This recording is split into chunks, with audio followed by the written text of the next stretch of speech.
Siyempre, ito na nga po ng mga tao. Paulit-ulit na nagmamahal kahit paulit-ulit na mga nasasaktan. Ay, nagalit si Kuya. Basta lang, wag ka lang mapagod na mahal. Oo, ano ba ang titulo niyan? Ito ang Pusuan na Yan!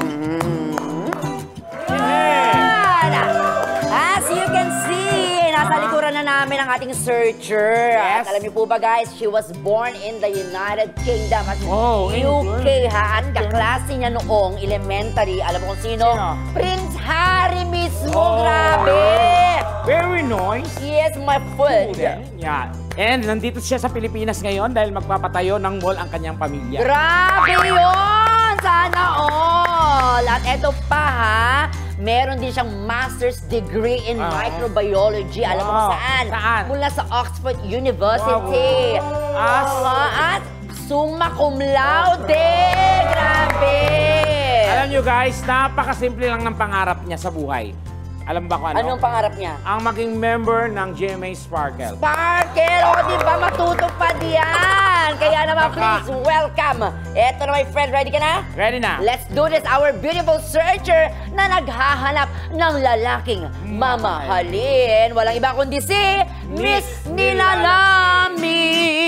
Nilalamig. Hello, Miss Nilalamig. Yan. Welcome to Satidas. Kumusta ka? Okay naman. At masaya ako na bumalik ulit ako dito. At makita kayo, syempre. May tanong si Tekla. Ano? Kailan ka huling nilamig? Gabi-gabi ako nilalamig eh. Eh bakit nga ba lagi kang nilalamig? Ba't di ka bumili ng kumot? Uy! Sorry. Siguro gusto ko lang may kayakap.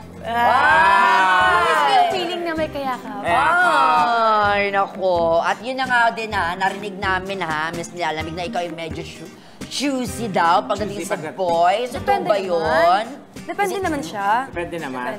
Depende daw. Pero ano ba yung mga qualities na hinahanap mo sa isang kabayo? Kabayo. Kumakaldag-kaldag.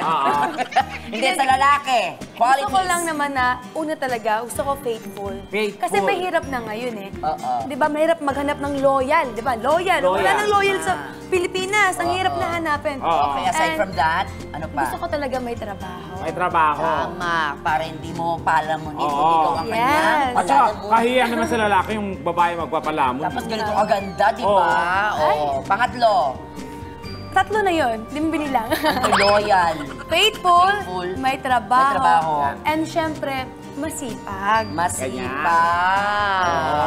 Oo, kasi ang pangit naman pagtamad, di ba? Tama. Gwapo lang pero tamad. At kaya kang ipaglaban. Ay, grabe naman. KKK. Anytime, anyone, anyhow. Halika manood at sumigaw. Anywhere in the world, everybody in the house. Click and subscribe now. You know.